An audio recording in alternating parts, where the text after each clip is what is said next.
श्री सिद्धांत सरस्वती विजयते गौरीय गोष्ठीपति वंदे गुरुपदद्वन्द्वं भक्तबिंदसमन्वितं श्रीचैतन्य प्रभुं वंदे नित्यानन्दसहोदितं श्रीनन्दनन्दनं वन्दे राधिका चरणोदयं गोपीजनसमायुक्तं बिन्दावनं मनोहरम् वाञ्छाकल्पतरुश्च कृपासिन्धुभ्यश्च पतितानं पावनेभ्यो वैष्णवेभ्यो नमो नमः। मूकं करोति वाचालं पङ्गुं लङ्घयतिगिरिं यत्कृपातमहं वन्दे परमानन्दमाधवं। वृन्दावै तुलसीदेव वै पिया वै केशवस्य च कृष्णभक्तिपदे देवी सत्त्ववत्त्वयि नमो नमः। नारायण नमस्कृत्य नरं चैव नरोत्तमं देवीं सरस्वतीं व्यासं ततो जयो मुदीरये। संकीर्तने कृष्ण कथोपदेशे गौरीयपत्रस्य प्रकाशने च सदानुरक्त गुरुभक्तियुक्तो भक्तिप्रमोदाक्ष जगोद्वरुण्य ध्येयं सदा परिभवग्नमभिष्टदोहं तीर्थास्पदं शिवविरिञ्चनुतं शरण्यं भीत्तात्तिहं पुनतपाल्भवद्दिपूतं वन्दे महापुरुषते चरणारविन्दम् यत्पादपल्लवनखचन्दमनिच्छटाय विस्फुरजित किमपि गोपवधू स्वदर्शि पूर्णानुरागर ससागर सारमूर्तिः साराधिका मयि कदा कृपां करोसि। श्रीकृष्ण चैतन्य प्रभु नित्यानंद श्री अद्वैत गदाधर शिवसदि गौरभक्तबिंद श्रीकृष्ण चैतन्य प्रभु नित्यानंद श्री अद्वैत गदाधर शिवसदि गौरभक्तबिंद। हरे कृष्ण कृष्ण कृष्ण हरे हरे हरे राम राम राम हरे।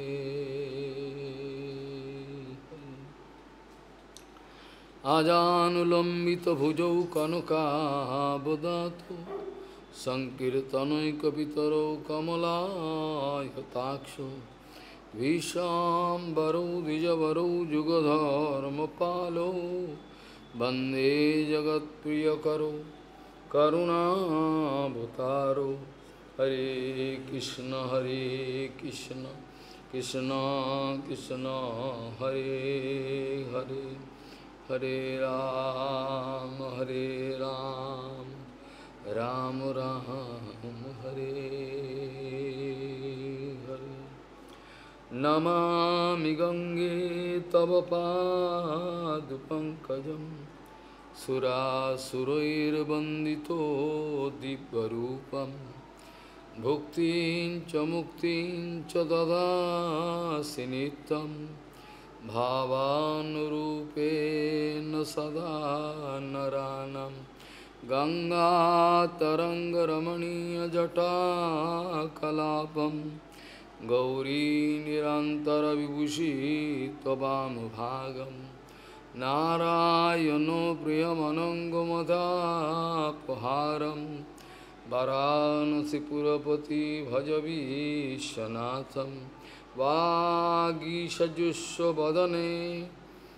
लक्ष्मीर्यस्य च वक्षसि यस्यास्ति हृदयसंवित् त्वं नृसिंहमहं भजे। हरे कृष्ण कृष्ण कृष्ण हरे हरे हरे राम राम राम हरे। मोतिर्न कृष्णे परतो सतो वा मिथो विपद्येत गृहो व्रतानाम् आदान्त गोभिर्विशतां तमीशं पुनः पुनः चर्वितो चर्वनानं मोतिर्न कृष्णे परतो सतो वा मिथो विपद्येत गृहो व्रतानाम् आदान्त गोभिर्विशतां तमीशं पुनः पुनः चर्वितो चार्वनानं। गौड़ीय गोष्ठीपति श्री शिल भक्ति सिद्धांत सरस्वती गोस्वामी जगत बहुपाद परमहंस जगतगुरु জানিয়েছেন, যখন এই চোখ দিয়ে কোনো কিছু আর জগতের দেখবার কোনো ইচ্ছা থাকে না, যখন এই কান দিয়ে জড়জগতের কোনো কিছুই আর শুনবার ইচ্ছা থাকে না, যখন এই জিহ্বা কোনো কিছুই আস্বাদন করবার জন্য ব্যস্ত হয় না জড়জগতের কোনো কিছু, ঠিক সেই সময়তে আমাদের আত্মমঙ্গলের পথ খুলতে পারে, আবার নাও খুলতে পারে। কারণ ইন্দ্রিয় জয়ের পর আমার অবস্থাটা কি হলো, ইন্দ্রিয় জয়ের পর আমি কি চাই, এটা সবচেয়ে বড় কথা। ইন্দ্রিয় জয়ের পরে, ইন্দ্রিয় জয় করার পরে যদি আমি হরিভজন না করতে চাই, তাহলে আমি মায়াবাদী হয়ে যাব। তাহলে ইন্দ্রিয় জয় করার পরেও আমার কোনো সুবিধা হলো না।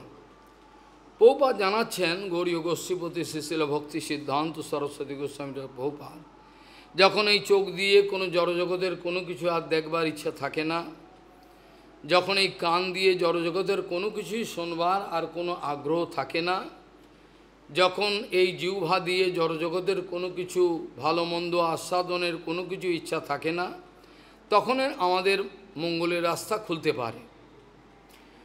আর বাস্তবিক পক্ষে ইন্দ্রিয় জয় কার হয় সেটা বিচার করলে দেখা যায় একমাত্র বৈষ্ণবেরই হয়। যদি মায়াবাদী বা যারা যোগী জ্ঞানী যারা আছেন, তারা ইন্দ্রিয় জয় অনেক সময় করতে পারেন, কিন্তু ইন্দ্রিয় জয় করার পরেও তাদের ভয় আছে। ইন্দ্রিয় জয় করে ফেলার পরেও তাদের কিন্তু বিপদের মুক্তি নাই। এই জন্য ভাগবতী মহাপুরাণ বলছেন, আরুহ্য কৃচ্ছেন পরম পদম ততঃ পততি অধ অনাদৃত যুষ্মদঙ্গ। বাস্তবিক পক্ষে যেটাকে বলে মুক্তি, বাস্তবিক পক্ষে এই মুক্তি কথাটা যদি গৌড়ীয় পর ব্যাখ্যা হয়, সেখানে এটাকে বলা হয়েছে গৌড়ীয় ব্যাখ্যা অনুযায়ী যে হিত্বা অন্যথা রূপম স্বরূপেণ ব্যবস্থিতি ইতি মুক্তি। হিত্বা অন্যথা রূপম স্বরূপেণ ব্যবস্থিতি ইতি মুক্তি, অর্থাৎ জীবের স্বরূপে অবস্থিত হওয়াটার নামই বাস্তবিক মুক্তি বলা হয়। কিন্তু অন্য অন্য সম্প্রদায় মায়াবাদী যোগী জ্ঞানী তারা মুক্তির অন্য অন্য রকম ব্যাখ্যাও করতে পারেন। আর তা স্বাভাবিকভাবে মায়া জয় করলেন, সেটাকে তারা মুক্তি বললেন, ইন্দ্রিয় জয় করলেন, যাই হোক। কিন্তু গৌড়ীয় ব্যাখ্যা অনুযায়ী বাস্তবিক মুক্তির হিত্বা অন্যথা রূপম স্বরূপেণ ব্যবস্থিতি ইতি মুক্তি, এছাড়া অন্য কোনো আর কোনো কথা নেই। স্বরূপ জীবের স্বরূপ হয় কৃষ্ণের নিত্য দাস, এটা আমরা জানি। আর জীবের স্বরূপ কৃষ্ণের নিত্য দাস হয়, জীবের স্বরূপ হয় কৃষ্ণের নিত্য ভক্ত, এই কথা বলা হয়নি। জীবের স্বরূপ হয় কৃষ্ণের নিত্য ভক্ত, এই কথাটা বলা হয়নি। জীবের স্বরূপ হয় কৃষ্ণের নিত্য দাস, কারণ নিত্য দাসত্ব তার একটা টাইটেল, যদিও এটা অপ্রাকৃত টাইটেল হতে পারে যদি কেউ সে অবস্থায় পৌঁছান। আবার অনেকে জড় অবস্থায় বলতে পারেন আমি কৃষ্ণের নিত্য দাস, সেই জন্য ভালো করে পরিষ্কার কথা বলাই ভালো। সেখানে বলছেন যদি অপ্রাকৃত জগতে উঠে কেউ বলেন কৃষ্ণদাস, সেটা বাস্তবিকই কৃষ্ণদাস। কিন্তু জড়বদ্ধ অবস্থায় যদি কেউ বলেন আমি কৃষ্ণদাস, এটা মেনে নেওয়া যায় না। তাহলে যখন কেউ কৃষ্ণের দাসত্ব প্র্যাকটিক্যালি করছেন, অর্থাৎ নিজের জীবনে ইন অ্যাপ্লাইড ফর্ম, ভক্তি মানে হচ্ছে সেবা, ভক্তি ভজ ধাতু সেবা, অর্থাৎ প্র্যাকটিক্যালি যখন সেবা করছেন তখন সে প্র্যাকটিক্যালি যখন সমস্ত কিছু করছেন কৃষ্ণের জন্য, তখন সেটাকে সেবা বলা হয়। আর প্রত্যেকটা জীবের যদি স্বরূপের অনুসন্ধান করা হয়, তাহলে বাস্তবিক পক্ষে জীবের স্বরূপ হবে কৃষ্ণ নিত্য দাস, অর্থাৎ এটা টাইটেল। এখন সেটা তার মনে নেই, যেমন পিতার সঙ্গে সন্তানের বিচ্ছেদ হয়ে গেছে, হারিয়ে গেছে কোনো জায়গায়, হারিয়ে গেলেও পিতার পুত্রের সম্বন্ধটা রয়েছে, সম্বন্ধটা হারায়নি। পিতা পুত্রের মধ্যে যে সম্বন্ধটা সেটা রয়েছে, কিন্তু আবার যদি দেখা হয় তখন হবে।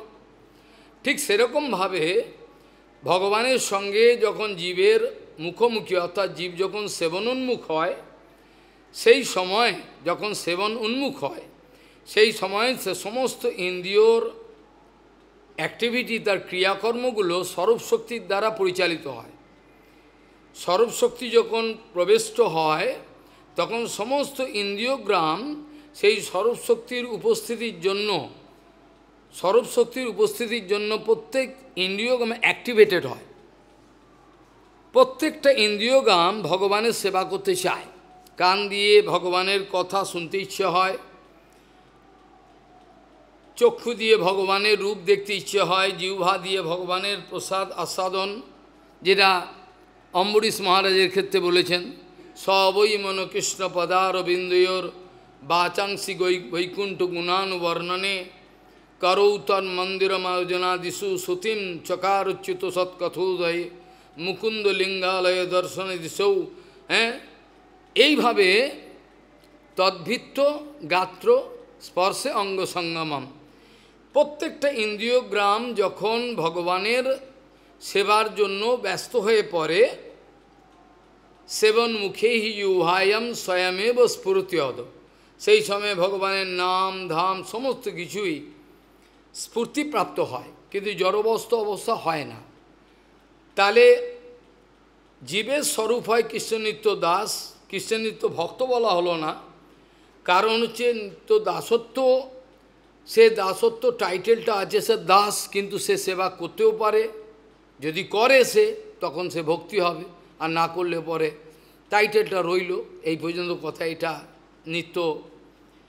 যেখানে বলছেন যে শ্লোক দিয়ে শুরু করেছিলাম, সেখানে শ্রীল প্রহ্লাদ মহারাজ বলছেন, মতির্ন কৃষ্ণে পরত শতৌবা, নিজের ইচ্ছায় বা জড়জগতের কাউর পিতা মাতা ভাই বন্ধু জড়জগতের কাউর ইচ্ছায় আমাদের কৃষ্ণ ভক্তি কৃষ্ণচরণে মতি লাগতে পারে না। মতির্ন কৃষ্ণে পরত শতৌবা মিথোপদ্যেত গৃহব্রতানাম, যারা গৃহব্রত ধর্মে আছেন, যারা গৃহব্রত ধর্মেতে অবস্থিত রয়েছেন, তাদের কোনোরকমভাবেই কৃষ্ণের চরণে মতি লেগে যাওয়ার কোনো সম্ভাবনা নাই। নিজের ইচ্ছায় বা পরের ইচ্ছায় বা যে কোনোভাবেই ভগবানের চরণে মন লেগে যাওয়ার কোনো সম্ভাবনা থাকে না, কারণ তাদের গৃহব্রত, তাদের জীবনটা হলো গৃহব্রত। গৃহব্রত আর তার বিপরীতটা কি? তার বিপরীতটা কি? গৃহব্রত হলো যারা গৃহব্রত পালন করছেন, আর যারা সংকীর্তন ধর্মেতে অবস্থিত, সংকীর্তন নাম সংকীর্তন ব্রত ধারণ করেছেন। তাহলে যারা গৃহব্রত ধারণ করেছেন, তাদের পক্ষে কোনোরকমভাবেই নিজের ইচ্ছায় বা পরের ইচ্ছায় যে কোনোভাবেই ভগবত চরণে, ভগবানের চরণে মন লেগে যাওয়া, মন সন্নিবেশিত হওয়া প্রায় অসম্ভব বললেই চলে, নেক্সট টু ইম্পসিবল।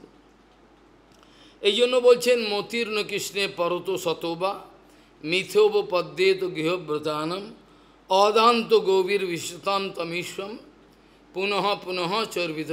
গৃহব্রত ধর্মে যারা আছেন, তারা জড়জগতের যা কিছু আনন্দ আছে, শব্দ স্পর্শ রূপ রস গন্ধ ঘটিত যা কিছু আনন্দ আছে, এই আনন্দগুলো কিন্তু পুনঃ পুনঃ গ্রহণ করছেন, এই আনন্দগুলো পুনঃ পুনঃ গ্রহণ করে যাচ্ছেন। তারপরেও তাদের অরুচি হচ্ছে না। অরুচি হচ্ছে কি, পুনঃপুনঃভাবে একই আনন্দ, সেই একই গৃহব্রত আনন্দ, সেটাকে বলছেন যেমন চিবনো হয়ে গেছে, সজনে ডাঁটা চিবানো হয়ে ফেলা হয়ে গেছে, সেটাকে আবার চিবেলে কী বেরোবে? যেটা উদাহরণস্বরূপ বলা যায়, একটি কুকুর প্রচণ্ড ক্ষুধার্ত, 2-3 দিন ধরে ভালো খায়নি কোনো রকমভাবে, ও তো পেলে খায়, নালে কেউ না দিলে। সে মাঠের মাঝখানে একটা শুকনো হাড় খুঁজে পেয়েছে, একটা শুকনো হাড়, একটা প্রাণীর শুকনো হাড় খুঁজে পেয়েছে। ওইটা পেয়ে সে মনে করলো যে ভালো খাবার পেয়েছি আমি, ক্ষুধার্ত, একটা নির্জন জায়গায় গিয়ে বসে সে আনন্দে চিবোচ্ছে। সে যত চিবোচ্ছে, কিন্তু ওটা তো শুকনো হাড়, ওর ভেতরে কিছুই নাই, কত দিনের পুরনো কোনো ঠিক নেই, ওটা শুকনো, কিন্তু ও মনে করছে এর মধ্যে অনেক রস আছে, কারণ ও যত চিবোচ্ছে তার মুখের মাড়ি থেকে রক্ত বেরোচ্ছে, খোঁচা লাগছে, ওটা শুকনো হাড় চেবাচ্ছে, আর যত চেবাচ্ছে তত সেখান থেকে মাড়ি ছুলে গিয়ে সেখান থেকে রক্ত বেরোচ্ছে, আর তত মনে করছে এটা খুব আস্বাদনের বিষয়, ওটা যে নিজেরই রক্ত বেরোচ্ছে, ও যে আস্বাদন, এটা ওর মাথায় ঢুকছে না। এইভাবে দেখা যায় যারা গৃহব্রত ধর্মেতে অবস্থিত রয়েছেন, তারা পুনঃ বললেও ভুল কথা, জন্ম ধরে একই রস আস্বাদন করছেন, একই কামিনী কাঞ্চন প্রতিষ্ঠা সব কিছু, তারপরও তারা বলছে না এনাফ অফ ইট, এটা বলছে না, যথেষ্ট হয়েছে বলছে না, কারণ এতেই তাদের আনন্দ, এই আনন্দের মধ্যে তারা পড়ে রয়েছে, এর বাইরে তারা কোনো কিছু দিতে পারছে না। প্রভুপাদ এক জায়গায় ব্যাখ্যা করছেন, যদি কোনো গৃহস্থ ভক্ত হন, বাস্তবিক গৃহস্থ ভক্ত যাকে সম্মান করা যায়, আর যদি সন্ন্যাস বা সাদাবেশ নিয়েছেন, তার কোনো ইজ্জত নেই, তার কোনো চরিত্র নেই, স্বভাব, তার কোনো মূল্য নাই। ভক্তিবিনোদ ঠাকুর এই কথা বলছেন যে বেশের মূল্যটা নিশ্চয়ই আছে, কিন্তু বেশের মূল্যটাই সব কথা নয়, বেশের মূল্যটাই কিন্তু সব নয়। এভাবে কোনো সাধুর মূল্যায়ন হয় না, কোনো সাধুকে আমি মেপে নেব এইভাবে হয় না, সাধুর মূল্যায়ন হয় তার ভজনে। ভক্তিবিনোদ ঠাকুর বলছেন, যদি কোনো গৃহস্থ ব্যক্তির মধ্যে অনন্য ভজনের আদর্শ থাকে, আর যদি কোনো সন্ন্যাসীর মধ্যে কোনো বাহ্য দৃষ্টিতে পরমাংশ বেজনি তার মধ্যে কিছুই নাই, তাহলে তার কোনো মূল্য নাই। অর্থাৎ যেই ভজে সেই বড়, অভক্ত হিংসার, কেউ বড় বড় লেকচার দিতে পারেন, ভালো করে বক্তৃতা দিতে পারেন, সেই বড়, এটা হয় না, এরকমভাবে ভক্তি জগতের বিচার হয় না। সেই জন্য প্রভুপাদ বলছেন, কোনো এক গৃহস্থ ব্যক্তি তিনি যখন তার একটা নতুন গৃহ নির্মাণ করলেন, সেই গৃহের মধ্যে প্রবিষ্ট হবেন গিরিরাজ মহারাজকে নিয়ে, এবং সেখানে তিনি সেবা পূজা চালাবেন। সেখানে সংকীর্তন ধর্ম নিয়ে তিনি প্রবেশ করছেন, তিনি গৃহব্রত ধর্ম নিয়ে যাচ্ছেন না, তিনি গৃহব্রত ধর্ম নিয়ে ওখানে প্রবেশ করেননি। তিনি যে ওইখানে প্রবেশ করেছেন, কোনো একজন আদর্শবান গৃহস্থ, আদর্শ মধ্যে বৈষ্ণব ছাড়া আদর্শ তো বলা যায় না, তিনি যখন প্রবিষ্ট হলেন সেইখানে, সেটাকে তার মঠে প্রবেশের সমান মূল্য দেওয়া যাবে। এরকম যে মঠে যেমন প্রবেশ করে আমরা মঠবাসী হওয়ার চেষ্টা করি, আমরা মঠবাসী হওয়ার জন্য গৃহত্যাগ করে প্রবেশ করি, তার ওই আদর্শ সংকীর্তন ধর্ম, তার যেহেতু গৃহব্রত ধর্ম নাই, ওই সংকীর্তন ধর্ম সংকীর্তন আদর্শ তিনি প্রতিষ্ঠিত বলে, তিনি যদি ওই গৃহস্থ জীবনে প্রবেশ করলেন ওই নতুন গৃহেতে, তার ওই গৃহপ্রবেশটা মঠপ্রবেশের সঙ্গে কোনো পার্থক্য নাই। তিনি নিরন্তর গৃহস্থ হলেও সেখানে নিরন্তর ভগবানের নাম কীর্তনে সর্বদা ব্যস্ত রয়েছেন, হরিকথা হরিকীর্তনে ব্যস্ত রয়েছেন। এইভাবে তিনি নিরন্তর নিজের জীবনটা ভজনময় করে নিচ্ছেন। যেদিন গৃহেতে ভজন দেখি, গৃহেতে গোলক ভাই, সেটা ভক্তিবিনোদ কীর্তন বলছেন, যেদিন গৃহেতে ভজন দেখি সেদিন গৃহেতে গোলক ভাই, গোলককে দেখতে পাবো। এখন প্রশ্ন হলো, যারা মঠবাস করবার জন্য গৃহত্যাগ করে মঠে এলেন, আশ্রমে এলেন, তার কতটা এই মঠবাস সাকসেসফুল হলো, এটা মূল্যায়ন করা দরকার। প্রভুপাদ বলছেন, ও দেখা গেল আশ্রমে যোগ করলো, আশ্রমে যোগদান করার জন্য এলেন, সে হয়তো মঠবাস করার জন্য গৃহত্যাগ করে এলেন, কিন্তু বিচার করে দেখা যাচ্ছে তার মধ্যে গৃহব্রত ধর্ম পরিপূর্ণরূপে বিরাজমান রয়েছে। বাহ্য দৃষ্টিতে সে ত্যাগী হয়ে গেছে, বাহ্য দৃষ্টিতে ত্যাগী হয়ে গেল, কিন্তু তার অন্তরে কিন্তু সর্বদাই কিন্তু গৃহব্রত ধর্ম রয়েছে। লাভ লোকসানে প্রফিট অ্যান্ড লসের অ্যাকাউন্ট রয়েছে, সব সময় নিজের সুবিধা সব কিছু তার জর্জর করছে, এর বাইরে যেতে পারেন। প্রভুপাদ সেখানে বলছেন ওর আশ্রমবাসটাও কিন্তু সেখানে গৃহব্রত ধর্মে প্রবিষ্ট হয়ে গেল, লাভ হলো না। বাহ্য দৃষ্টিতে সে মঠ প্রবেশ করলো, সন্ন্যাস নিল বা বাবাজি যে কোনো বেশ নিল, কিন্তু আদতে কোনো লাভ হলো না, সুবিধা হলো না, সে কিন্তু ফেঁসে যাবে, আই না হলেও কালকে তাকে বিপদে পড়তে হবে।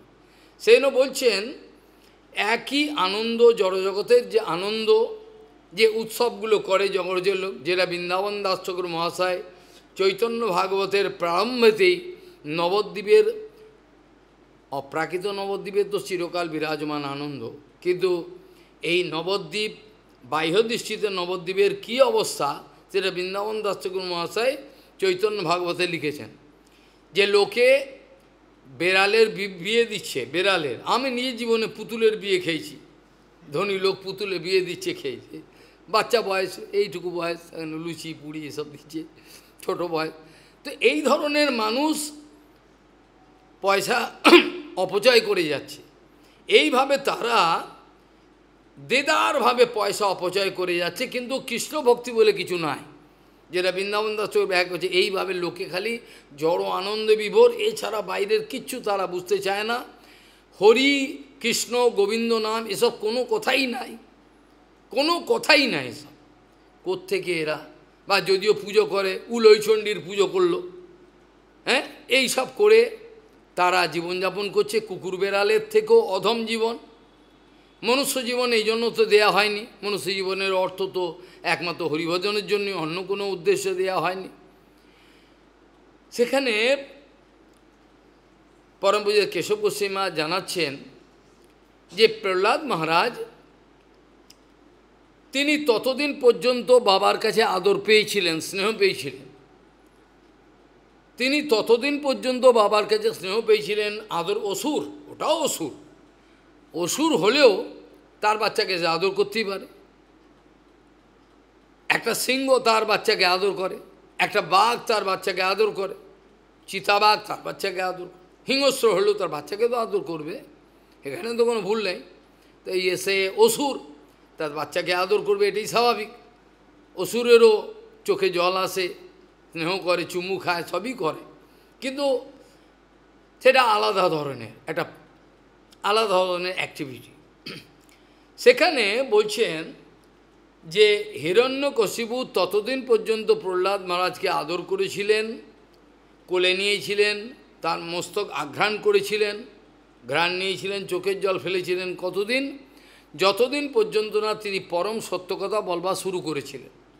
একবারে বাচ্চা কিছু বলতেন না, চুপচাপ থাকতেন, কিন্তু যেদিন থেকে তিনি পরম সত্য কথা আলোচনা করতে আরম্ভ করলেন, সেদিন থেকেই তিনি পিতার শত্রু হয়ে গেলেন। যে মুহূর্ত থেকে তিনি কথা আরম্ভ করলেন, যখন পিতা জিজ্ঞাসা করছেন, বৎস তুমি যে গুরুকুলে গেলে, কি তুমি ভালো জিনিস শিখে এলে একটু বলো তো দেখি। তিনি তখন এইভাবে বলছে, তৎসাধু মন্যেহ সুরবর্জদেহিনাম সদা সমুদ্বিগ্ন ধিয়াম অসদ্গৃহাৎ হিত্বাত্মপাতম গৃহমন্দকূপম বনম গত হইয়াদ হরিমাশ্রয়। আরে হরিভজনের কথা বলছে কোত্থেকে? হ্যাঁ, আমাদের বংশের কুলাঙ্গার হলো, আমাদের বংশে এটা চন্দন বংশ, আমাদের অসুর বংশ, এর মধ্যে কুলাঙ্গারটা জন্ম, আগাছা, বিষাক্ত, বিষবৃক্ষ, এ কোত্থেকে হলো? এটা হরিভজনের কথা বলছে, এ কি হরি আমাদের, তো আমরা তো এসব ঝামেলা যাই না, ও কোত্থেকে পেল? এভাবে পড়ে তাহলে প্রহ্লাদ মহারাজ যখনই হরিভজনের কথা বললেন, তখন থেকে তো সত্য হয়ে গেল, তখন থেকে এর মাথা বিগড়ে গেল। তার আগে পর্যন্ত ভালো ছিল। ঠিক আমাদের সমাজেও ঠিক এরকম, যতক্ষণ পর্যন্ত আমরা সত্যি কথা, পরম সত্য বস্তুর আলোচনা না করব, যে কোনোভাবে ভুজুং ভাজুং দিয়ে মিথ্যে বলে কীর্তন করে লীলা কীর্তন আদি করে যদি জমাতে পারি, তাহলে সেখানে খুব ভিড়। প্রভুপাদ বলছেন বর্তমান যুগে বাস্তবিক সাধুর আর কোনো আদর নাই। প্রভুপাদ বলছেন বর্তমান যুগেতে বাস্তবিক সাধুর কোনো আদর নাই। এই কলিযুগে, নকলের যুগে, এখানে যারা লোককে সর্বাঙ্গীনভাবে ঠকিয়ে যাবে, সর্বাঙ্গীনভাবে চিট করবে, যে কোনোভাবে মিথ্যা প্রবঞ্চনা করে টাকা পয়সা হাতিয়ে তারা মিষ্টি কথা বলে, তাদেরই বর্তমান যুগে সম্মান আছে। বাস্তবিক সাধুর বর্তমানে সম্মান, কারণ ওরা অকৈতব সত্য কথা বলছেন, ওরা জীবের প্রতি দয়া করে কী করে বাঁচানো যায়, এই যে নকল, এই যে চিটারের পাল্লায় পড়েছে, এদেরকে কী করে বাঁচিয়ে ভগবত চরণে নিয়ে যাওয়া যায়, এইগুলো বলছেন। আর তাতে ওদের বাজার খারাপ হচ্ছে, ওদের যতই বাজার খারাপ হচ্ছে ততই ও গরম হয়ে যাচ্ছেন। যতই এইসব অকৈতব সত্য কথা প্রচার হচ্ছে, তখন ওদের বাজার খারাপ হয়ে যাচ্ছে। লোকে যদি এইসব বুঝে যায়, তখন আমার এইসব শুনবে না, তখন তত ওরা রেগে যাচ্ছে, তত ষড়যন্ত্র করছে, যন্ত্র মন্ত্র ষড়যন্ত্র বিভিন্ন রকম করছে। করে কি করছেন, যখন এরা বলছেন, দেখাচ্ছেন এরা তোমাকে ধোকা দিচ্ছে, এরা ধোকাবাজ সাধু, তখন ওরা জট বেঁধে একদল, কেন তোদের সংখ্যায় বেশি, মায়াদেবীর দলে তো সবচেয়ে বেশি লোক আছে না, তারা সব দল বেঁধে বলছে ইনি হচ্ছেন চোর, ইনি বদমাস। তখন লোক মেজরিটি মাস্ট বি গ্রান্টেড। জগতের হিসাব কি? জগতের হিসাব তো তাই, majority must be granted, seniority should be given priority, এগুলো জড়জগতের হিসাব। কিন্তু অপ্রাকৃতিক জগতে এই কথা তো বলেনি। অপ্রাকৃতিক তো বলেছে কি? তাহলে তো সুখদেব গোস্বামী বাচ্চা ছেলে 16 বছর, তাহলে তো পিতা পর বাবা, তারপর বাবা সবাই এসে পরাশর ভরদ্রাজ সবাই এসে বসে বলল, তার পায়ে প্রণাম করে বসত। তাহলে বয়সটাই যদি বড় হতো, তাহলে তো তার কাছে সমস্ত বড় বড় সব ঋষিমুনি বসে বলল কি না? এমনকি ব্যাসদেব গোস্বামী পর্যন্ত সবাই একসঙ্গে বসে, নারদজি সবাই বসলো। তাহলে অপ্রাকৃত জগতের হিসাবটা এরকম নয়। প্রাকৃত জগতে seniority should be given priority. আর যারা মেজরিটি, অর্থাৎ আমরা সংখ্যা গুনব, কার সংখ্যা বেশি হাত তুলছে তাকে আমরা সাপোর্ট করব। কিন্তু অপ্রাকৃতিক জগতে তা হয় না। অপ্রাকৃতিক জগতে দেখা যায় যেখানে গৌরকিশোর বাবাজি মহারাজ হয়েছে, ওখানে 2-1টা লোকও নেই, আছে কি? তারা ভোটও দেবে না। এ আবার কোথা থেকে এলো, ল্যাংটু সাধু বসে রয়েছে, কী জানে। তাহলে ওকে কেউ সাবস্ক্রাইব করবে না, করবে কি? যেখানে উলঙ্গ নৃত্য হচ্ছে ও সাবস্ক্রাইব বেশি, কত লক্ষ সাবস্ক্রাইবার। এটা বর্তমান যুগের নিয়ম, এভাবে বিচার করলে হয় না। তাই প্রহ্লাদ মহারাজ যতক্ষণ পর্যন্ত অপ্রাকৃত জগতের অকৈতব সত্য কথা না বলেছেন, ততদিন পর্যন্ত তিনি ভালো ছিলেন। কিন্তু যখন থেকে বলতে আরম্ভ করলেন হরিভজনের কথা, অকৈতব সত্য, তখন থেকে সত্য হয়ে গেলেন। প্রথমবারে তো এইটা হলো, প্রহ্লাদ মহারাজ এভাবে বললেন, তাকে বোঝালেন যে অন্ধকূপ সদৃশ্য এই যে সংসার, এই অন্ধকূপ সদৃশ্য এই সংসার থেকে বেরিয়ে গিয়ে বনে গিয়ে হরিবন মানে সাধুসঙ্গ, সেখানে হরিভজন করাটাই আমি ভালো মনে করি। আপনি বলেছেন আমি কি ভালো মনে করি না, আপনি তো আমাকে জিজ্ঞাসা করলেন কি ভালো মনে করি, তা আমি মনে করি, আপনি তো আমাকে জিজ্ঞাসা করলেন কি ভালো মনে করি, তা আমি ভালো মনে করি যে এই জ্বালাময় এই টেনশন, যারা তথাকথিত সাধু তাদেরও কিন্তু টেনশন আছে, কারোর কম আর বেশি। ত্যাগী হয়ে গেছেন তারপরেও কিন্তু টেনশন আছে, নিজের ভবিষ্যতের চিন্তা আছে। তারা কিন্তু বাস্তবিক ত্যাগী নয়। যারা ভবিষ্যতের চিন্তা করছেন তারা ত্যাগী হতে পারবেন না, ত্যাগী এভাবে হয় না। যখন মহাপ্রভু সন্ন্যাসের পর যখন চলে যাচ্ছেন বৃন্দাবনের দিকে, কাটোয়াতে অনেক ঘটনা, সেসব কথা তো এখন আলোচনা করা যাবে না। মহাপ্রভুকে একজন জিজ্ঞাসা করছেন, আপনি যে সন্ন্যাস নিলেন, এখন আপনার ভবিষ্যৎ চিন্তা, ভবিষ্যৎ আপনি কী করতে চান? গৌরাঙ্গ মহাপ্রভু বলছেন, আমি তো শ্যামরূপ সাগরেতে ঝাঁপ দিয়ে, কবি কর্ণবুর লিখছেন, আমি শ্যামরূপ সাগরেতে ঝাঁপ দিয়েছি, এখন আমার ভবিষ্যৎ কি আমি তা নিয়ে চিন্তা মাথা কামাই না। যেখানে শ্যামসুন্দরের সাগরে আমাকে ভাসিয়ে নিয়ে যাবে সেখানে যাব। যারা ত্যাগী হওয়ার পরও ভবিষ্যৎ চিন্তা করছেন তারা ত্যাগী নিশ্চয়ই নয়, তারা গৃহব্রত ধর্মেই অবস্থিত রয়েছেন, টেনশন থাকতে পারে না।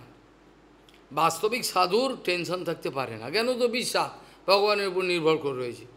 ও তো কোনো দিন হয় না, মায়ের কোলে একটা বাচ্চা শিশু খেলছে, ওর টেনশন থাকে নাকি?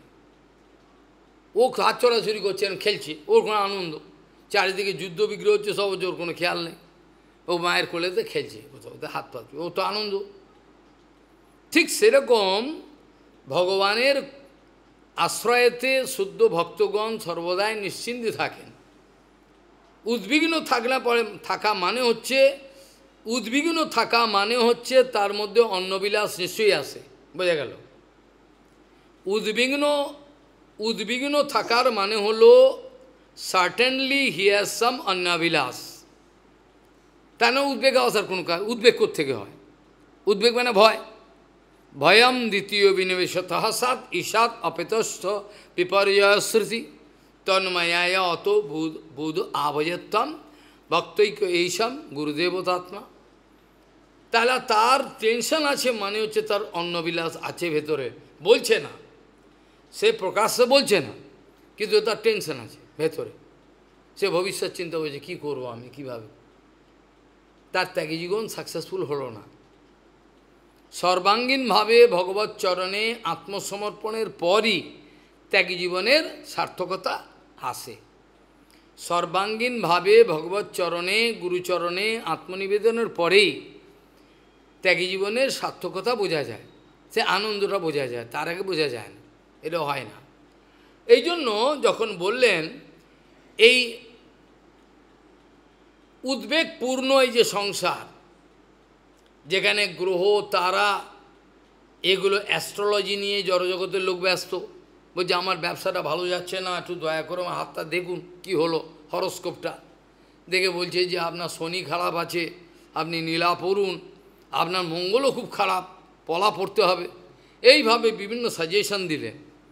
এতে গলে গেল ৮০,০০০, ১,০০,০০০ টাকা গলে গেল। পাথরের দাম তো আর চারটিখানি কথা না। আর বিদেশে তো কোনো কথাই নেই। কদিন আগেই তো একজন মাতাজি অপারেশন করবেন, তিনি অ্যাস্ট্রোলজার একজন তার সঙ্গে আলোচনা করেছেন।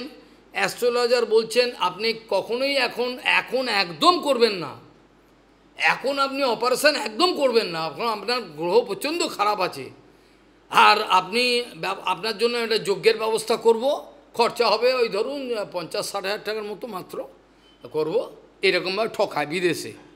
অ্যাস্ট্রোলজার কদিন আগেও ঠকিয়েছে একজনকে, বিরাট ৬০,০০০, ৭০,০০০, ৮০,০০০ টাকা নিয়ে যজ্ঞ করে, কিচ্ছু জানে না ছাগলগুলো, এগুলো বৈদিক যজ্ঞ করে। আমার কাছে চিঠি এলো ইন্টারনেটে, ওই যে চিঠি পাঠালো যে বাবাকে বলো কি করবে। অ্যাস্ট্রোলজার বলছে এরম অবস্থা, আপনি ৩-৪ মাস পরে, ডিসেম্বরের আগে বসে আপনার সময় ভালো হবে, তখন অপারেশন করবেন। এখন উনি চিন্তায় পড়ে গেছেন, তাহলে কার্তিক ব্রততে আপনার কথা শুনতে পারবো না, তা আমি কী করবো, বাবাকে জিজ্ঞেস। তা আমি এখান থেকে ওকে সম্পূর্ণ বলে দিলাম, ও অ্যাস্ট্রোলজার চুলোই যাক, তুই এক কাজ কর, বহুপাত এবং বৈষ্ণবের উপর নির্ভর করে আমি তোকে বলছি অপারেশন কর, যা।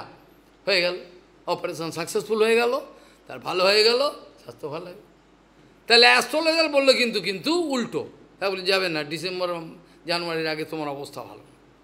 তাহলে এই যে প্রহ্লাদ মহারাজ বলছেন, এখানে দেখো অবস্থাটা কি।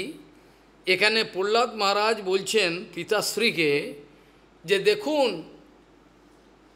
এই যে উদ্বেগপূর্ণ এই যে সংসার, উদ্বেগপূর্ণ, সেখানে প্রতি পদে উত্তেজনা, এ ওকে মারছে, এ ওকে দাবাচ্ছে। অপ্রাকৃত জগতে কম্পিটিশন চলে না। অপ্রাকৃত কোনো সাধুর সঙ্গে যদি কেউ কম্পিটিশন শুরু করে, তার সর্বনাশ অবধারিত। অপ্রাকৃত কোনো সাধুগুরু বৈষ্ণবের সঙ্গে এই কম্পিটিশন শুরু করে, অপ্রাকৃত সত্যবস্তুর সঙ্গে কম্পিটিশন চলে না, প্রতিযোগিতা চলে না, বিরোধিতা চলে না, অসহযোগিতা করলেও কোনো লাভ হবে না। পরম সত্যবস্তু হিরণ্যকশিপুর বিচারে একটা সস্তা বস্তু। হিরণ্যকশিপুর বিচারেতে এই যে পরম সত্যবস্তু যেটা প্রহ্লাদ মহারাজ বলছে, ওটা ওর কাছে সস্তা। এত সস্তা মনে কোনো মূল্য নাই, ওই তো অসুর তো। হেন বহুপাত বলছেন যে পরম সত্যবস্তু এত সস্তা বস্তু নয়, যেটাকে গণমতের দ্বারা, গণ আন্দোলনের দ্বারা, স্লোগানের দ্বারা, অর্থবলের দ্বারা, লোকবলের দ্বারা বা গলা টিপে সেই পরম সত্যবস্তুকে আমি মেরে ফেলবো, সেটা হয় না। পরম সত্যবস্তু এতটা সস্তা বস্তু নয়, এই পরম সত্যবস্তু এত সস্তা জিনিস নয় যেটাকে গণ আন্দোলনের দ্বারা এজিটেশন আন্দোলন করলাম, এবার অনেক অর্থ আছে আমার, লোকবল অর্থবলের যে কোনোভাবেই এই সত্যকে আমি প্রতিহত করব, এটাকে থামিয়ে দেবো, পরম সত্যকে গলা টিপে মেরে ফেলবো, আমি সত্যকে থাকতে দেবো না। কারণ আমি মিথ্যের উপর প্রতিষ্ঠিত, সত্য থাকলে আমার অসুবিধা হয়। যেখানেই পরম সত্য আলোচনা, এখানে আমি যেমন পেতাত্তা, রাম নামেতে পেতাত্তার ভয় হয়, কারণ পেতাত্তা রাম সহ্য করতে পারে। ঠিক সেরকম যেখানে পরম সত্য বস্তুর আলোচনা হচ্ছে, যেখানে শুদ্ধ গুরু বৈষ্ণবের তেজিয়ান হরিকথাতে জগৎ অত্যন্ত অস্বস্তি বোধ করছে, কারণ ও সহ্য করতে পারছে না। ওদের তো ভূতে ধরেছে না, ভূতে ধরেছে না, পিশাচি পাইলে যথা মতিচ্ছন্ন হয়, মায়াবদ্ধ জীবের আসে, ওই পিশাচি ধরেছে, ভূত। তা পিশাচি ধরেছে বলে এই জন্য যখনই হরিকথা আলোচনা করবেন, পরম সত্য তা ভয় পেয়ে যাবেন, তা সহ্য করতে পারবেন না। কী করে ওই কথাকে বন্ধ করা যায়, কিভাবে এটাকে থামানো যায়, এই জন্য ব্যস্ত হয়ে পড়ে, আন্দোলন শুরু করে। কিন্তু এত সস্তা জিনিস নয় যেটাকে গলা টিপে মারা যাবে, এটাকে হয় না। পরম সত্য বস্তুর কোনো প্রতিযোগিতা হয় না, কোনো বিরোধিতা সম্ভব নেই। যারা করে তারা সব নিজের জীবনে সর্বশেষ হয়ে যায়। হিরণ্যকশিপুর তাই হলো, হিরণ্যকশিপুর তাই হলো তো, পরম সত্য বস্তুর বিরোধিতা করে তার জীবনে সর্বনাশ হয়ে গেল তো। এইভাবে প্রহ্লাদ মহারাজের প্রথম বিচার ছিল এইটা, যে আপনি এই উদ্বেগময় সংসার ছেড়ে দিয়ে যদি কেউ এই জ্বালাময় সংসার ছেড়ে দিয়ে জঙ্গলে অর্থাৎ বনে যায়, বনম গত হয়ত হরিমাশ্রয়েদ, আমি এটাকেই ভালো মনে করি। তো হিরণ্যকশিপু রেগে গেলেন। আর পরবর্তী সময় আবার যখন বলছেন, তখন শ্রবণম কীর্তনম বিষ্ণু স্মরণম পাদ সেবনম নববিধা ভক্তির কথা বল, আরও রেগে আগুন। কি এত বড় কথা, কোথা থেকে শিখলো এইসব, এ কোথেকে শিখলো এইসব? এই যে নববিধা ভক্তির কথা বললেন, বলার পর বলছেন বিষ্ণুর চরণে অর্থাৎ ভগবত চরণে এই নববিধা ভক্তি যাজনকেই আমি ভালো মনে করি। তখন তো আরও রেগে আগুন। এইবার খোলাখুলি অর্ডার দিয়ে দিলেন, একে যে কোনোভাবে মেরে ফেল, এ কুলাঙ্গা চন্দনমন, আমাদের চন্দনমন, এই অসুর সংসার, আমাদের অসুর বংশ, এতে কুলাঙ্গার একটা কোথা থেকে কাঁটা বৃক্ষ জন্ম হয়েছে, দূর করে ফেলে দেবে, মেরতে আরম্ভ করে। এইভাবে দেখা যায় কোনোরকমভাবেই মানুষ নিজের চেষ্টায় বা পরের চেষ্টায় যে কোনোভাবেই তারা অপ্রাকৃতিক জগতের কোনো সন্ধান পাচ্ছে না, অপ্রাকৃতিক জগতের কোনো সন্ধান খুঁজে, আর যদিও সন্ধান পায় গ্রহণ করছে না, কোনো মতেই তাদের পক্ষে সম্ভব হচ্ছে না যে কি করব, এটা তারা বুঝতে পারছে না। এইভাবে দেখা যায় যে পরম সত্যবস্তু থেকে তারা সর্বদাই বঞ্চিত রয়েছেন। কিন্তু সাধুগুরু বৈষ্ণবের ইচ্ছা হলো কিভাবে তাদেরকে এই বন্ধন দশা থেকে মুক্ত করে নিয়ে যাব। উপনিষদে অনেক গোপন গোপন কথা আছে সুন্দর, কিন্তু এই কথা বোঝবার মতো লোক নেই। উপনিষদে এত সুন্দর সুন্দর কথা সব আছে ভাগবতে, কিন্তু গ্রহণ কে করে? গ্রহণ করার লোক নেই। অনুভবের সঙ্গে গ্রহণ করলেই মঙ্গল, কিন্তু করবে না, কি করা যায়? আমরা আলোচনা প্রসঙ্গে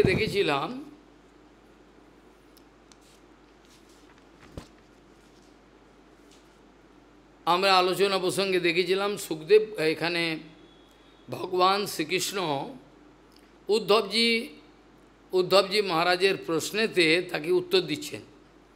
উদ্ধবজি মহারাজের প্রশ্ন ছিল বন্ধন এবং মুক্ত জীবের কি করে এটা সম্ভব হয়, সেগুলো সব আমরা বিগত দিনগুলোতে আলোচনা করতে আসছি।